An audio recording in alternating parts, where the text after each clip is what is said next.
barundi kazi Uburundi bushasha mwaraye mutoye bugiye kurangwa n'iki? Ubwa mbere amahoro kuri bose.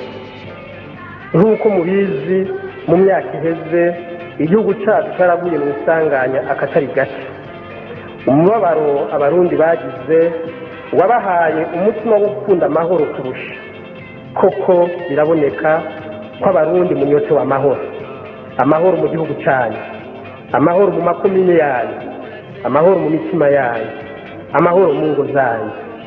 Ayo mahoro tunyotewe twese tugiye kuyaharanira twivuye inyuma.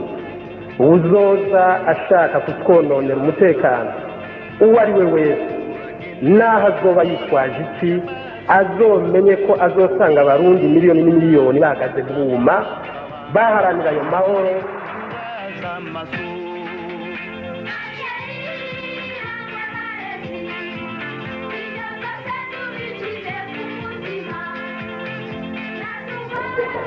Ubwa kabiri Uburundi bushasha bugiye kurangwa no kubahiriza agateka kazina muntu mu bice byose kandi kuri bose.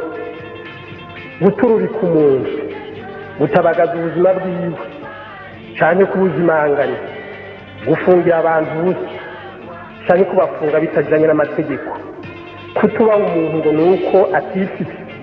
Ibyo byose bikaba biranga intwaro z'agahotoro tugiye kubisezerera muri iyi ntwaro y'Uburundi bushasha.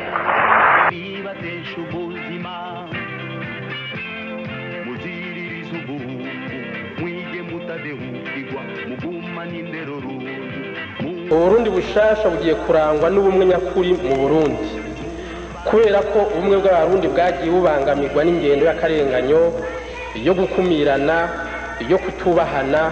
Tugiye gukosora iyo ngendo mu gushira imbere mu byo tuzokora byose ubutungane kuri bose, mu kwitwararika isabikanywa ry'itunga ry'igihugu ku bantu bose bo mu bwoko bwose, bo mu ntara zose, mu gushira imbere ukungana kw'abanyagihugu imbere y'amategeko.